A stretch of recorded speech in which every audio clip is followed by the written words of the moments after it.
My family came to Saipan back in the late 70s. We were a family of 4.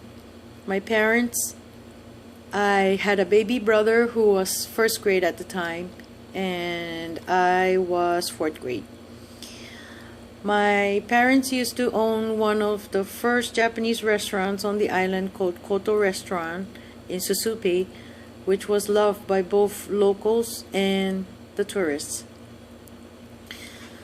When I was 16, my mom suffered SAH, which is a brain tumor, and I went back to Japan with her.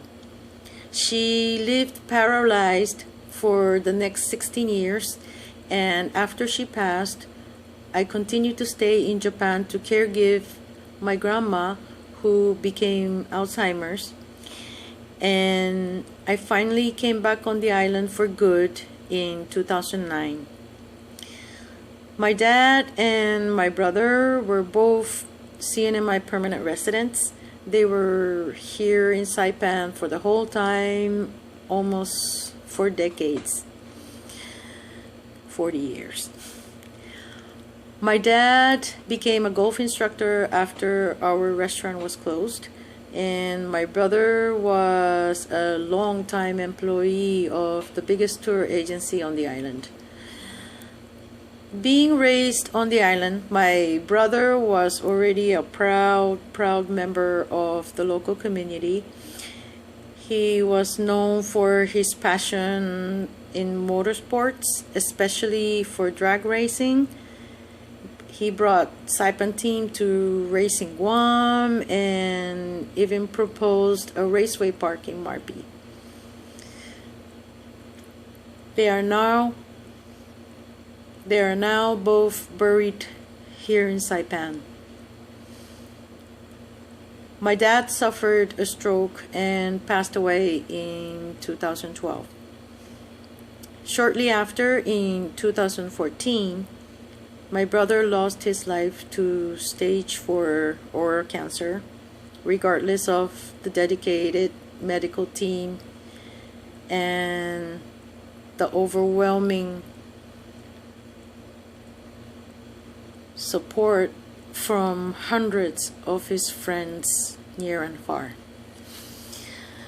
Since my brother got sick,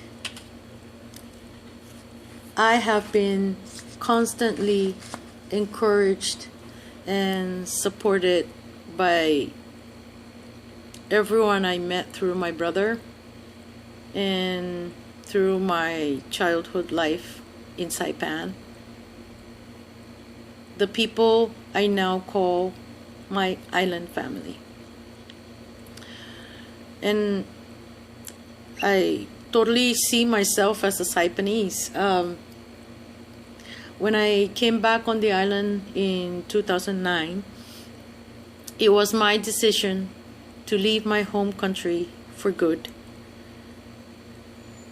and reunite with my family. I left nothing behind in Japan. Now I live here in Saipan as part of the local community, supporting what I believe is best for our people. I joined school outreaches as an oral cancer advocate for Commonwealth Cancer Association. I was also an active member of volunteer groups, United for Saipan, and then the Corps during the Typhoon Soudelor recovery. And also, alongside my brother's fellow motor enthusiasts, I am also pursuing my brother's dream of a raceway park in Cowtown, Marpi. My name is Mami Ikeda. I am 49 years old. I am Japanese. I am a general manager of a business management company. And I am a CW who's about to get deported in September.